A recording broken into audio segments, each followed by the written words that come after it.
Hello, I am your teacher, Mr. Pacitti, and this isn't creepy at all. Nope. Not one bit. This is my classroom here in Montreal, Quebec, Canada. So, put away your mobile phones, put away your fidget spinners, because it's time to concentrate. It's time to study. This is Smackdown Live. Graded. We kick things off by learning that SmackDown Live Commissioner Shane McMahon won't be here tonight because, of course, Braun Strowman threw him through a table at the Greatest Royal Rumble.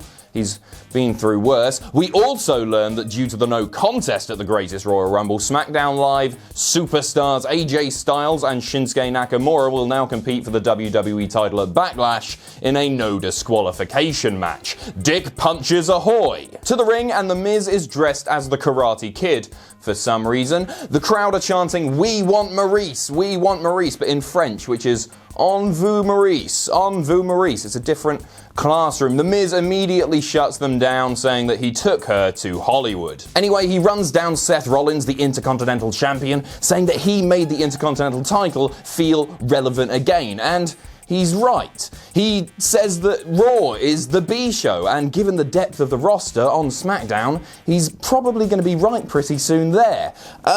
The thing about The Miz is he's such an effective heel, and his heel work is made even more effective because his gripes are often justified and genuine. Sure, he's arrogant and conceited, but his delivery, along with the genuine nature of what he's saying, makes him feel like a bigger star. Anyway, his guest tonight is Jeffrey Nero Hardy. So Jeff comes out and The Miz explains that he would shake Jeff's hand, but Jeff has just touched all of these dirty people out here. Just classic heel work. I love The Miz.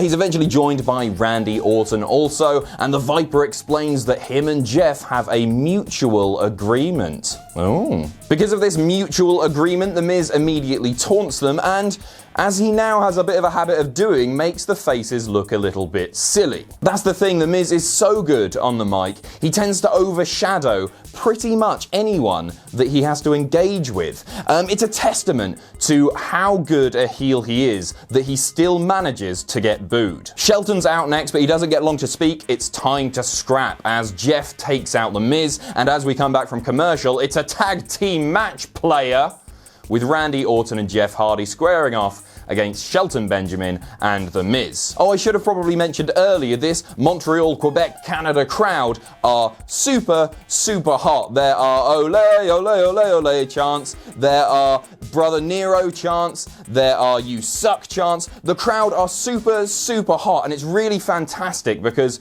unlike perhaps other crowds that we see, maybe at Full Sail, they are into the action as well. It's not just about getting themselves over. The crowd are really, really there to see great wrestling, but also have fun. The match itself was fine, with the faces picking up the win with an RKO Swanton Bomb combination, and after the match, Randy Orton hits Jeff Hardy with an RKO, because screw your mutual agreement. I like pretty much everything here. The mid-card program gets a solid 30 minutes to kick off SmackDown and build to Backlash. The Miz delivers another fantastic promo, and perhaps most importantly, Randy Orton does something which is both interesting and unpredictable for once. It's a B from me. Backstage, and the IIconics continue to be unbelievably annoying, this time running down the fine people of Canada. Carmella joins and is also unbelievably annoying. I like all three of these, but I'll get to that in a little bit. Anyway, a 6-woman tag team match is set up for later tonight. It is the team of Asuka, Becky, and Charlotte taking on the IIconics and Carmella. I'll grade that in a bit. We then get a fairly silly promo with The Bar and The New Day, which sets up Xavier Woods versus Sheamus later tonight. And then we go backstage again to Aiden English and Rusev, who are, of course, still being showered in Rusev Day chants, but Lana is back, and she's dropped the accent, kind of, a little bit. But yeah, I think she has. She has, hasn't she? Has she dropped the accent? She didn't sound quite so Russian as before. She sort of dropped the accent. She goes on to say that Rusev Day is bigger than ever following Rusev's match at the Greatest Royal Rumble with The Undertaker, that casket match, of course, which did absolutely nothing for Rusev, except for maybe, draw attention to him with the Rusev, Chris Jericho Rusev thing.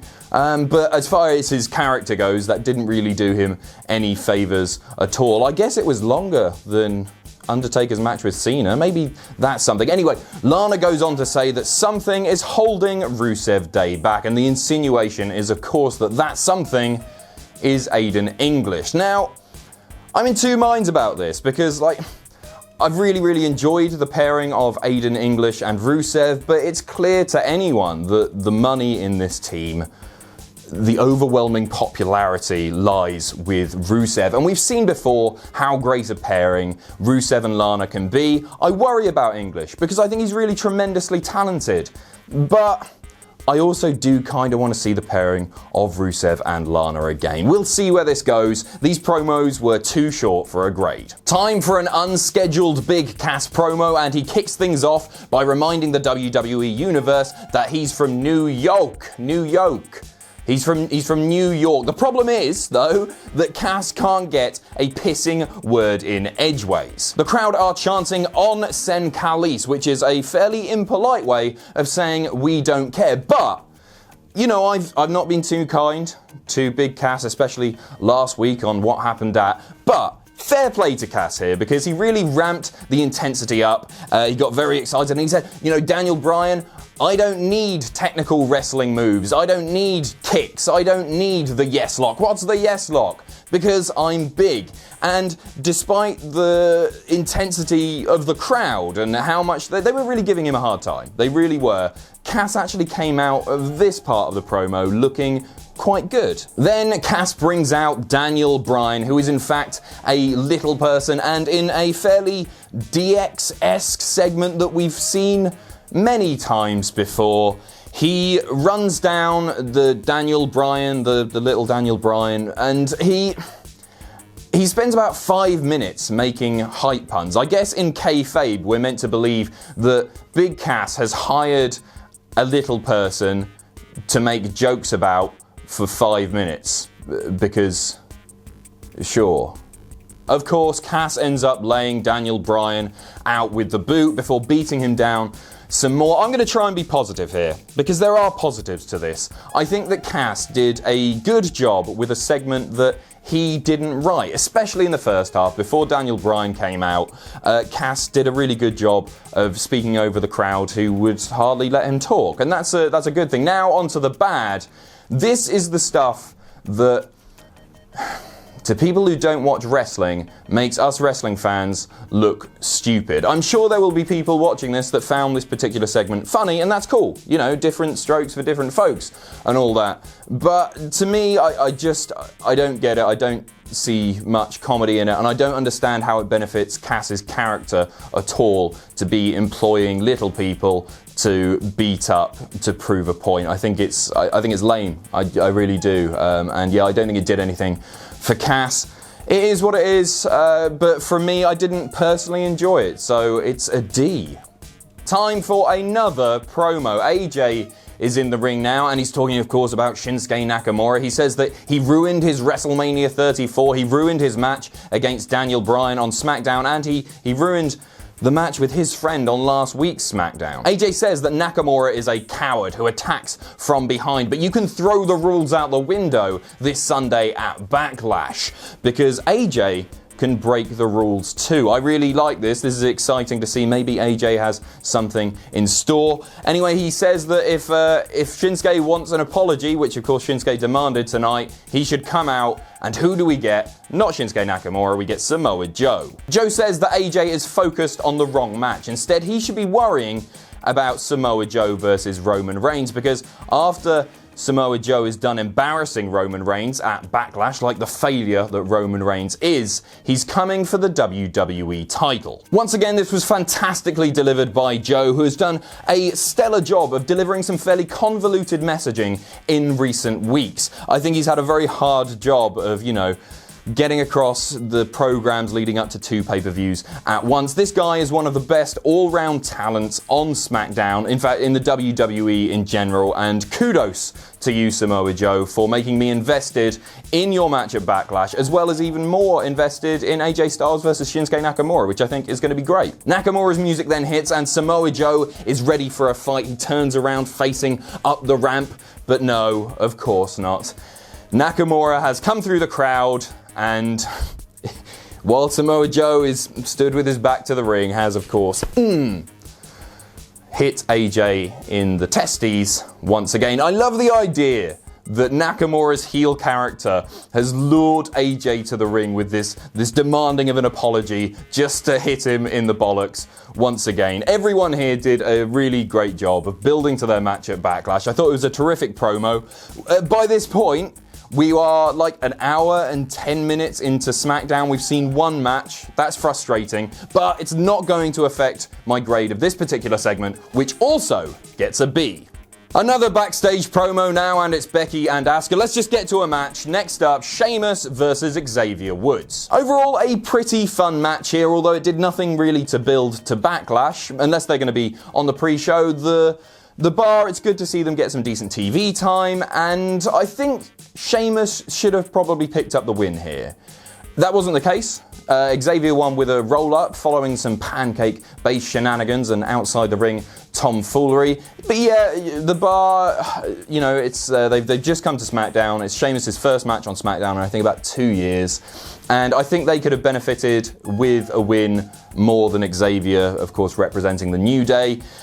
But yeah, it was an okay match. It was an okay match. I'm just happy to see the New Day feuding with somebody that isn't the Usos, which isn't to say that their matches weren't terrific, because they really were. They had some of the best matches on various pay-per-view cards, especially, of course, Hell in a Cell.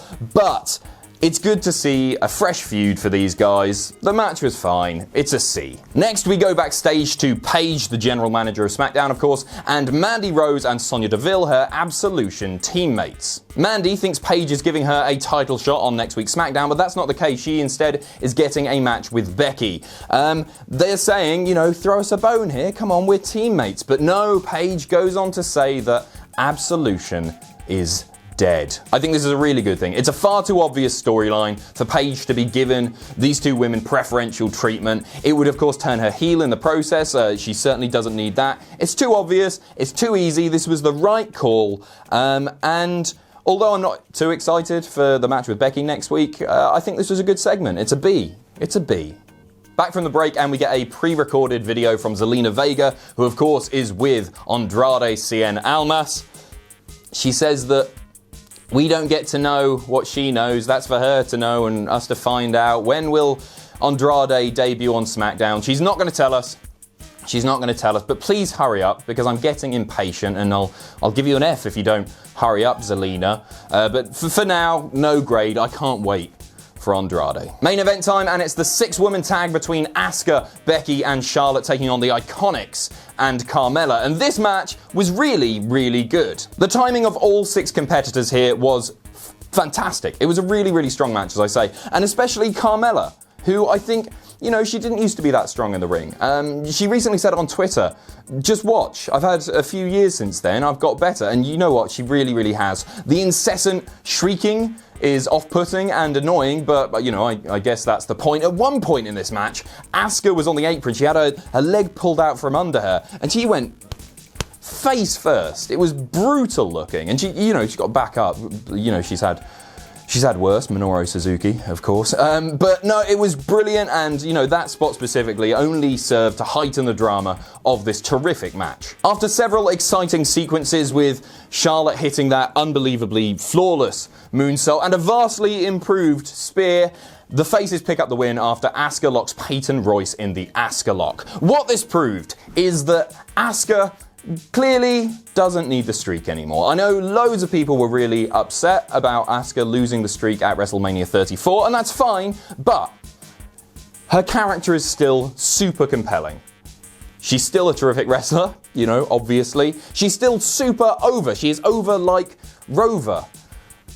And she's great. The fan reaction, I know they were a hot crowd all night, but the fan reaction here was huge after a really, really great match. And Asuka's going to be fine. Put simply, this match deserved to main event SmackDown. With the right booking, this match wouldn't have actually felt out of place on a pay-per-view. It was that good. And the match, combined with a super hot crowd, made me forget about what was, for the most part, just an okay to good SmackDown. This match gets a B+. Overall, it is a C+ for this week's SmackDown. There was some great stuff on the show. The match that I've just talked about there, the Joe Nakamura AJ promo, really fantastic. I think it was let down by being perhaps too promo heavy. I know we're promoting Backlash, I know it's the go-home show and everything, but it did feel like there were too many promos tonight, and the stinker that was Big Cass's didn't help things at all. But yeah, overall, this week's SmackDown gets a C+. Thanks for joining me in my classroom. I've been Adam Pacitti from Cultaholic.com, and you can follow me on Twitter here. If you enjoy what we do here at Cultaholic, you can pledge to our Patreon. That's patreon.com/Cultaholic. And most importantly, don't forget to hit subscribe and join us.